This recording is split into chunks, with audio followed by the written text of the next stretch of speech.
यज्ञा 4 वर्षांची मुलगी. ओके, या गोष्टीचं जोपर्यंत आपण मूळ शोधत नाही ना आणि त्या गोष्टीच्या मुळापर्यंत जाऊन मुळापासून सोल्युशन काढत नाही ना, हे होत राहणार आहे. हे होत राहणार.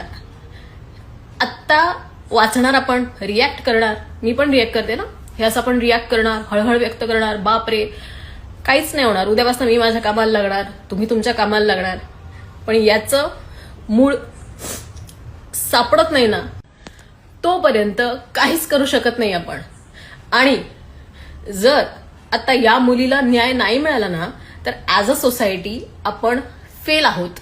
काय फेल आहोत, कम्प्लीट फेल. मी सांगते ना, ह्या गोष्टी सुरू कुठून होतात. आम्ही बिंग अ वुमन, जेव्हा आम्ही आमच्या हक्कांबद्दल किंवा इन जनरल गोष्टींबद्दल खूप कॅज्युअली बोलतो. आता मी बिंग अभिनेत्री, कधी कधी माझ्या मुलाखती घेतल्या जातात, तर काही गोष्टींमध्ये ना मी व्यक्त होत असतो, तर एक लाईन पकडून त्याच्यावर 10 कमेंट केल्या जातात. मी सांगते आता हे हे हे काढण्यामागचं कारण काय, की तुम्ही म्हणाल ह्या गोष्टी संलग्न कशा आहेत ना.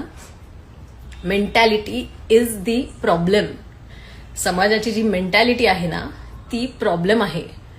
मला सांगा, आता ही जी छोटी मुलगी आहे, तिने वाईट कपडे घातले होते का?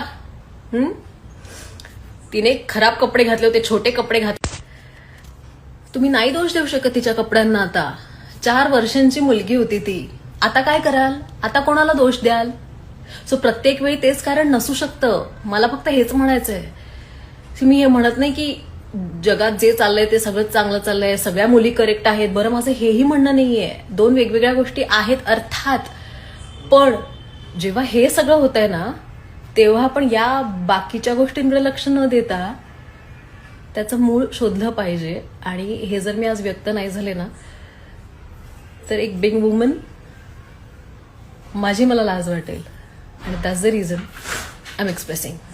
मला माहित नाही हे असं व्यक्त होणं किती योग्य आहे, किती अयोग्य, मला खरंच माहित नाही.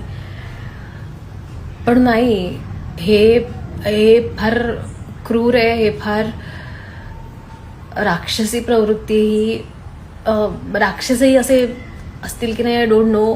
बट ज्या महाराजांच्या भूमीत आपण राहतो, जिथे छत्रपती शिवाजी महाराजांनी जो न्याय ठेवला होता, त्यांच्या भूमीमध्ये हे सगळं असं सगळं होत राहणं हे विचित्र आहे.